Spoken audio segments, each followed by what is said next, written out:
Hey guys, Wolvie here, and this is the Kuja rework analysis video for Destiny of Final Fantasy Opera Omnial Global for the 21st of November 2020. And you guys know the drill with the rework analyses series. The pros and cons for any particular rework. In this case, it will be Kuja. So, mind you, a few spoilers for Global. Kuja will be gaining his 80/80 awakening alongside the LD wing of his character enhancement boards. Those two are going to be coming to Global in the future.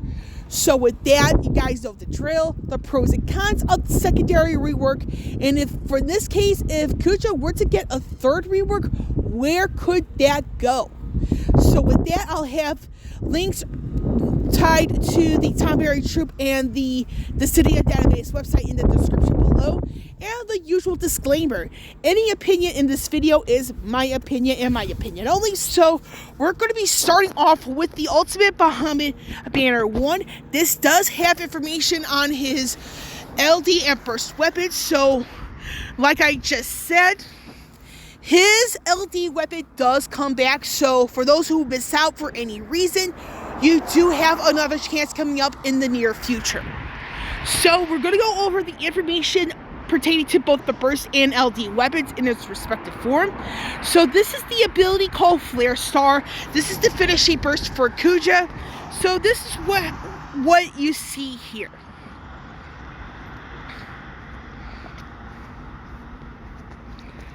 And this is pretty much, part of the animation from the burst. So just a little FYI.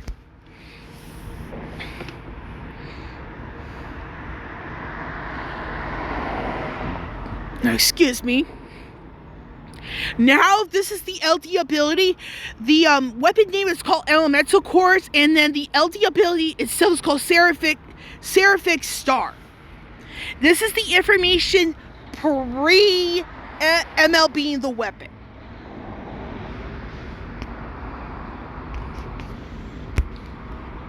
And this is the effect of the little icon above Kuja's head. This is called, let me grab the name here. It's called Terra's Crystal. Now the value, it says here, that indicates the remaining turns of effect, and it has the whole holding chance to the party.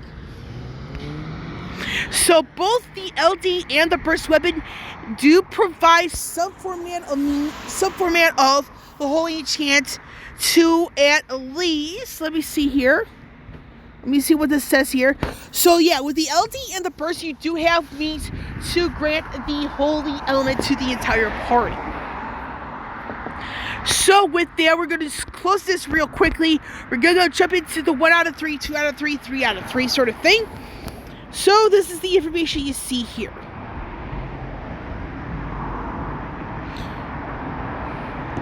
And again, this is 1 out of 3, mind you. There's a lot to go over.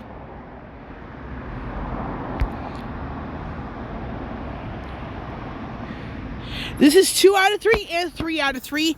Now, with the LD ability, this goes into Kuja's attack stat. And at 2 out of 3 with the LD weapon, this is where you see the 12 turn duration for the that Terra's Crystal icon. So now we're just jump right into the character information, if I can find it. The character adjustments. So, like some people may have stated, this is actually a minor rework for Kuja, although this is rework number 2. Now, this is only going to be on skill 1, Ring Holy. This is so in this case, Kuja does get another use of Ring Holy, and the information in red.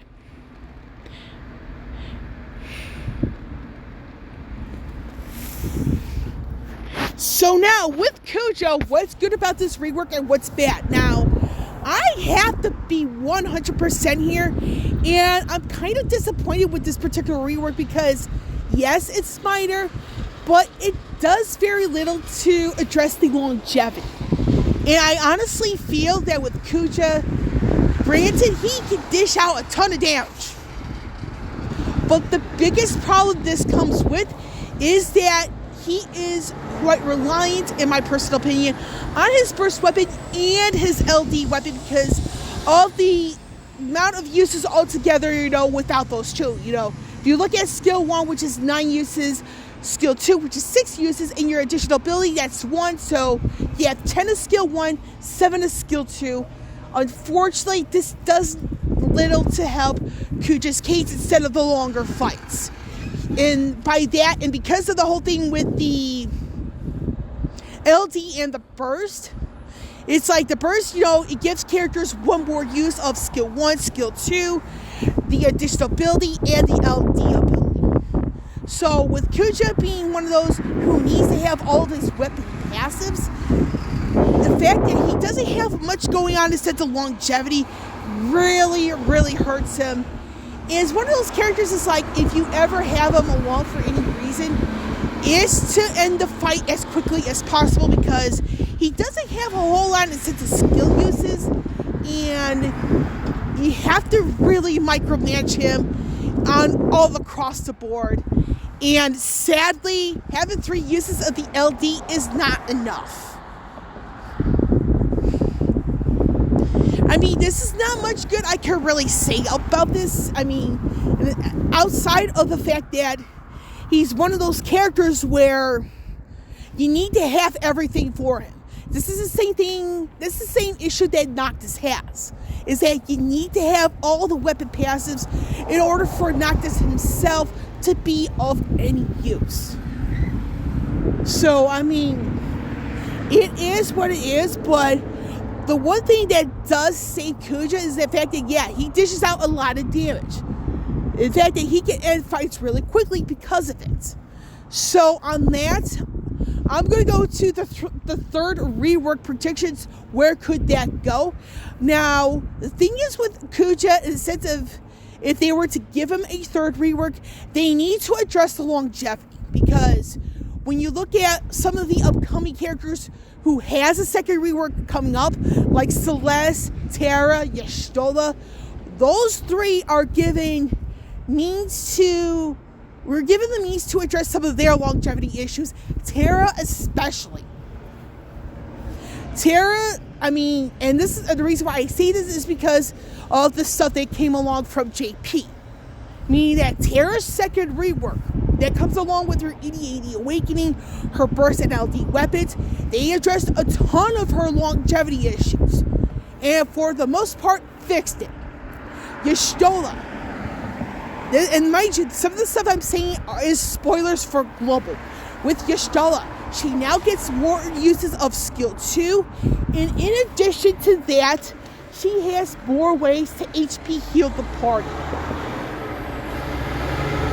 And even when you pop off her EX weapon, she doesn't really run out of gas. And with her offense abilities, you